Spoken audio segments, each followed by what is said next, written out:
everybody. I know it's been a while since we got in some Black Clover, but it's Monday, so page 10 of Black Clover. And I'm not gonna lie, this chapter really was not all that to me. In fact, it was on its way to being a 2 fire emoji chapter. Just, I wasn't really feeling where it was going with Vanessa. And Vanessa's my favorite of the established Black Bulls. But just where it was going with Vanessa taking Noelle and Asta to the commoner, like the mid-commoner city or town, whatever they want to call it, and just taking them shopping or whatever after they saved this place and all that, man. I wasn't feeling the vibe of that chapter. This is a 4 fire emoji chapter for me just because we got the reveal of the Wizard King.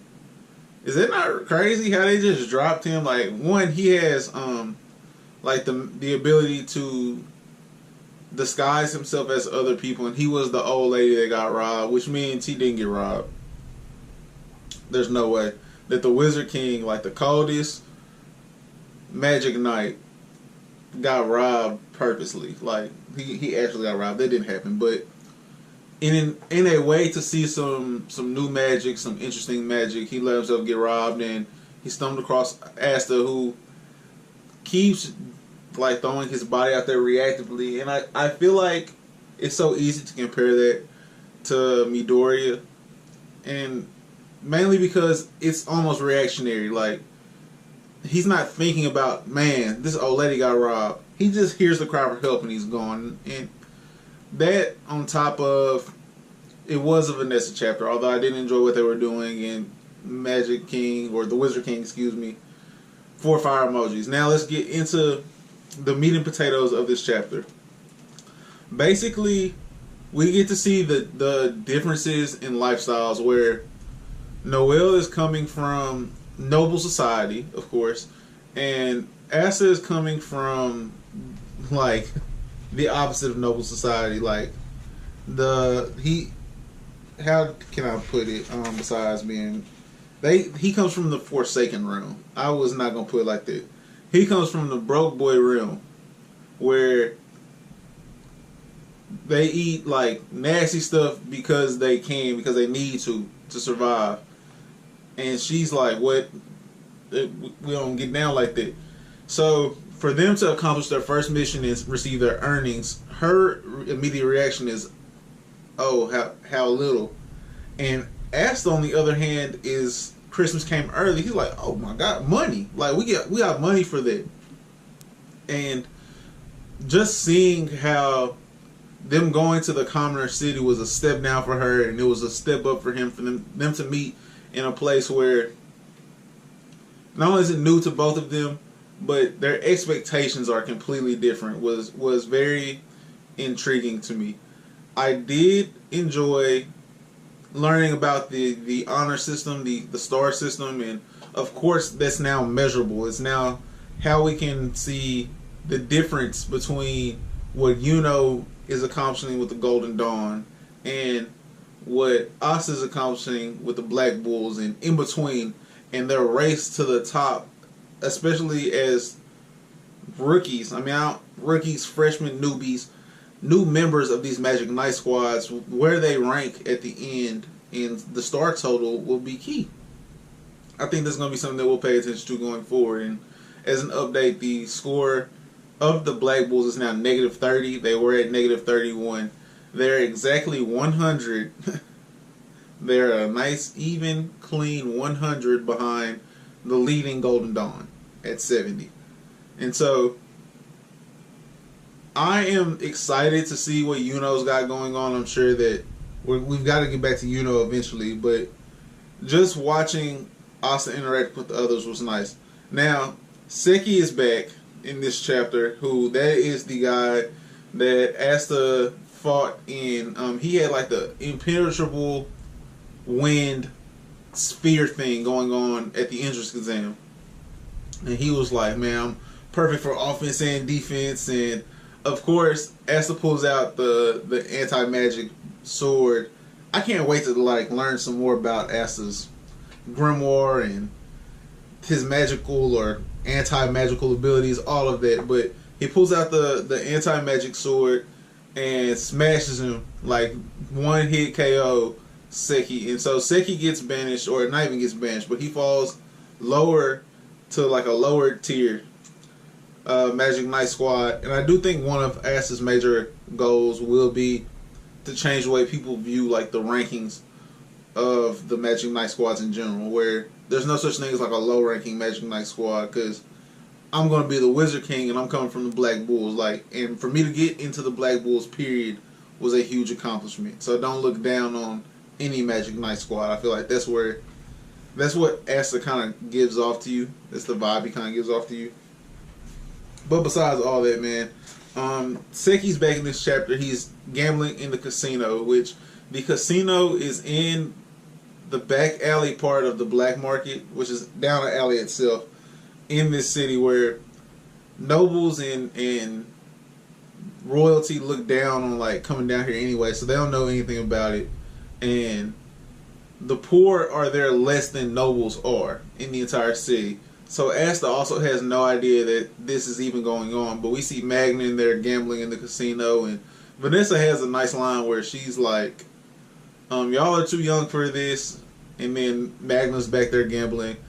Vanessa is so funny to me because she's the role of the hot girl. She is, but she plays it well. Like, she enjoys drinking. She enjoys like men chasing after her and her chasing after men. Like, she's a very flirty character.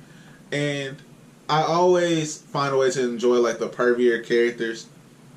I'll address this on another video, but I just feel like Vanessa's so interesting because she's a female pervy character that has like both sides of it, where she does have a lot of like very feminine tendencies that she's shown so far with her ability to play up charm and go attract men, but she still is like, she drinks a lot. Like, it's cool, bro. It's just a cool dynamic for her, and I like it. I think that Noelle in general is growing on me a lot, and I think that she is becoming more accepted by the Black Bulls. And I say that because Vanessa and her have this conversation in the market where she addresses how she uses her magic and what she could do to help her magic.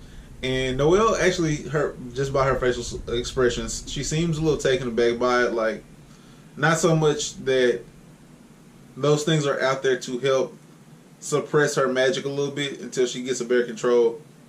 She seems taken aback because Vanessa offered that advice to her just to help her, like with no strings attached. And I don't think that she's used to that, just because I know a lot of people that come from more expect people with less or from less to try to take advantage of them. And that is human nature for a lot of people, is to take advantage of those with more than them, or to try to get things from others that you can't get for yourself. But because of this, and because the Black Bulls are so ruffian tagged already, you see it when they walk in the village or the town, or the castle. I don't really know what to call this place. I'm still kind of lost. Castle Town. When they walk in, though, the villagers are like, oh my gosh, there's Magic Knights here, and that's Vanessa, but that is the Black Bulls. In that moment where they're like, Black Bulls, kind of lets you know, like, they are the, I don't want to call them outcasts, they kind of are outcasts, but they're very accepting of each other because of that. And I think that's huge for Vanessa's character growth. Now, basically, to finish up this chapter, basically, the Wizard King is playing as an old lady gambling and says that she can predict the future, which is why she's winning so much. And so, Thief comes and steals all of her winnings, the old lady's winnings.